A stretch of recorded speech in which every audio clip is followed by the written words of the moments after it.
قرآن کی حفاظت، علم کی برکت پر ایک حقیقت افسانہ۔ صبح کا وقت تھا۔ سورج کی پہلی کرنیں چھوٹے سے قصبے نور پور کی مسجد کے مینار پر پڑ رہی تھیں۔ مسجد سے اللہ اکبر کی صدا گونج رہی تھی۔ اسی آواز کے ساتھ ایک بوڑھا عالم حضرت عبد الوحید صاحب اپنے چھوٹے سے بیٹے زید کو آواز لگاتے ہیں، بیٹا زید اٹھ جاؤ، فجر کا وقت ہو گیا ہے، آج ہم نئی آیت یاد کریں گے۔ زید نیند سے آنکھیں ملتے ہوئے اٹھتا ہے، مگر چہرے پر روشنی ہے۔ وہ اپنے باپ کو بے حد پیار کرتا ہے۔ حضرت وحید صاحب زندگی بھر قرآن کی تعلیم دیتے رہے تھے۔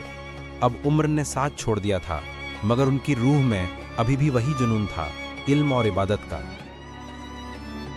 ہر صبح وہ زید کو مسجد لے جاتے، وضو کراتے اور پھر نماز کے بعد کہتے، بیٹا آج کی آیت دل میں بساؤ، قرآن وہ نور ہے جو کبھی بجھتا نہیں۔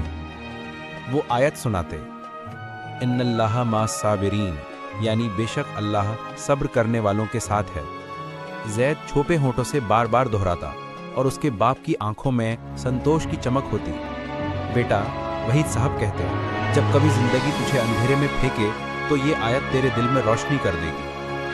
دن بیتتے گئے، زید بڑا ہوتا گیا، اسکول، پھر مدرسہ، پھر کاروبار کی دنیا، مگر زندگی ہمیشہ آسان نہیں تھی۔ ایک دن جب زید صرف 16 سال کا تھا، اس کے ابا کی طبیعت اچانک بگڑ گئی۔ تیز بخار، سانس لینے میں تکلیف، قصبے میں اچھا علاج نہیں تھا۔ ڈاکٹر نے کہا، حضرت کی حالت نازک ہے، دعا کیجیے۔ زید مسجد کے کونے میں بیٹھا رو رہا تھا۔ اس وقت اس کے باپ کی کمزور آواز آئی، بیٹا زید، بیٹا یاد رکھ، قرآن ہی تیری اصلی دولت ہے، اسے سینے میں رکھ لینا اور اسے زندگی کے ہر موڑ پر یاد رکھنا۔ زید روتا ہوا سر ہلاتا ہے، اور کچھ ہی دنوں بعد ابا کی روح اپنے رب سے جا ملتی ہے۔ پہلا امتحان۔ اب زید بالکل اکیلا رہ گیا تھا۔ گھر کا خرچہ، کتابیں، سب کچھ وہی دیکھتا تھا۔ ایک دن بازار میں کام ڈھونڈنے گیا تو ایک دکاندار نے کہا، بیٹا تو الفاظ اچھا بولتا ہے، دکان سنبھال لے۔ زید نے ہاں کر دی۔ محنتی تھا، ایماندار بھی، مگر ایک دن دکان میں چوری کا الزام لگا۔ اصل میں کسی اور نے غلطی کی تھی، مگر شک زید پر آیا۔ لوگ اکٹھے ہو گئے۔ دکاندار غصے میں بولا، میں نے تجھ پر بھروسہ کیا اور تو نے دھوکہ دیا۔ زید کانپتے ہوئے بولا، واللہ میں نے کچھ نہیں کیا، مگر کوئی نہیں سن رہا تھا۔ اس وقت اسے اپنے باپ کی سکھائی ہوئی آیت یاد آئی، ان اللہ مع الصابرین، اللہ صبر کرنے والوں کے ساتھ ہے۔ اس نے آنکھیں بند کیں اور دل سے کہا، اے اللہ تو جانتا ہے میں بے گناہ ہوں، میں صبر کروں گا۔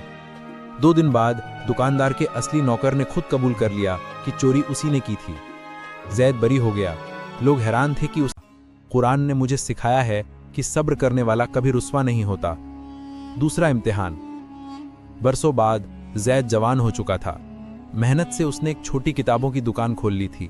اس کا کاروبار اچھا چلنے لگا، شادی بھی ہو گئی، بچے بھی، مگر ایک دن بازار میں آگ لگ گئی، پوری گلی جل کر راکھ ہو گئی، اور زید کی دکان بھی۔ اس کی محنت کی پوری پونجی راکھ بن گئی۔ لوگ کہنے لگے، زید اب کیا کرے گا؟ اس کی بیوی بھی پریشان تھی، بچے بھوکے۔ اس رات زید بہت ٹوٹا ہوا محسوس کر رہا تھا۔ مسجد کے کھنڈر میں بیٹھ کر رونے لگا، اے اللہ کیوں، میں تو ہمیشہ تیرے راستے پر رہا۔ پھر اس کی نظر مسجد کی دیوار پر ٹنگی ایک آیت پر پڑی، فَإِنَّ مَعَ الْعُسْرِ يُسْرًا، یعنی بے شک تنگی کے ساتھ آسانی بھی ہے۔ اس نے سر اٹھایا، آنکھوں میں آنسو چمک رہے تھے۔ ابا کہتے تھے، قرآن ہر جواب دیتا ہے، سچ کہتے تھے۔ اگلے ہی دن اس نے نئی شروعات کی۔ کتابوں کی جگہ اس نے بچوں کو قرآن پڑھانا شروع کیا۔ دھیرے دھیرے اس کی تعلیم مشہور ہو گئی۔ اب لوگ مولانا زید کہنے لگے۔ اس کا دل سکون سے بھر گیا تھا۔ تیسرا امتحان۔ وقت گزرا، زید بوڑھا ہو گیا۔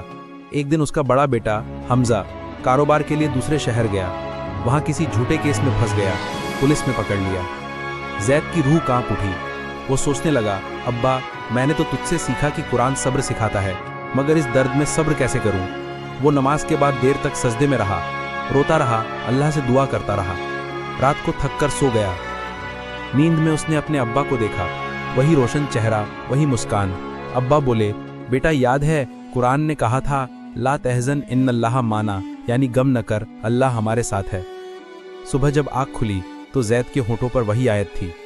کچھ ہی گھنٹوں بعد خبر آئی، حمزہ بے گناہ ثابت ہوا، کیس گرا دیا گیا۔ زید کے آنسو رک نہیں رہے تھے۔